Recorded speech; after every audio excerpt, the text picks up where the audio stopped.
अर्थसंकल्पात वैद्यकीय क्षेत्रासाठी भरीव तरतूद करण्यात आली आहे। सर्व जिल्हा रुग्णालयामध्ये कॅन्सर डे केअर सेंटर्स उभारणी घोषणा अर्थसंकल्पातून करण्यात आली आहे। तसंच 5 वर्षात मेडिकलच्या 75,000 सीट वाढवणार असल्याचे आश्वासन देण्यात आले। कॅन्सर, दुर्मिळ आजार, गंभीर आजारांसाठी 36 औषधं बेसिक कस्टम ड्युटीतून पूर्णपणे वगळण्यात आली आहे। त्यामुळे नागरिकांना मोठा दिलासा मिळाला।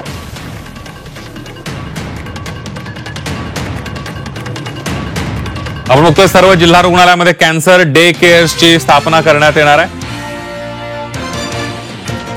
त्यासोबतच पुढील 3 वर्षात प्रत्येक जिल्ह्यात कॅन्सर सेंटर उभारण्याचाही निर्णय घेण्यात आला।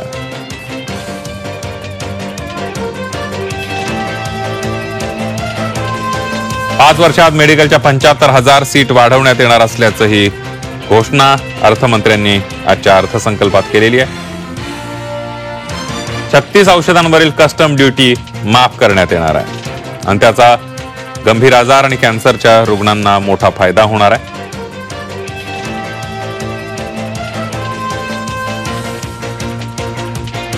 कॅन्सर सारखे किंवा इतर दुर्धर आजारांवरती औषधं आहेत, मग ती परदेशातून आणायला लागणारी औषधं असतील किंवा इथे निर्माण होणारी औषधं असतील, त्याच्यात सुद्धा चांगल्या प्रकारची सूट त्यांनी दिलेली आहे। अर्थात कर कमी झाला तरी मूळची औषध कंपनी काय भाव ठेवते याच्यावर अवलंबून आहे, परंतु काही वेळेला फार कमी किमतीची ठेवल्यामुळे औषधाचा दर्जा पण घसरतो। म्हणून या सगळ्या मुद्द्यांच्याकडे खास करून औषध क्षेत्राकडे त्यांनी लक्ष दिलंय, हे चांगलं आहे।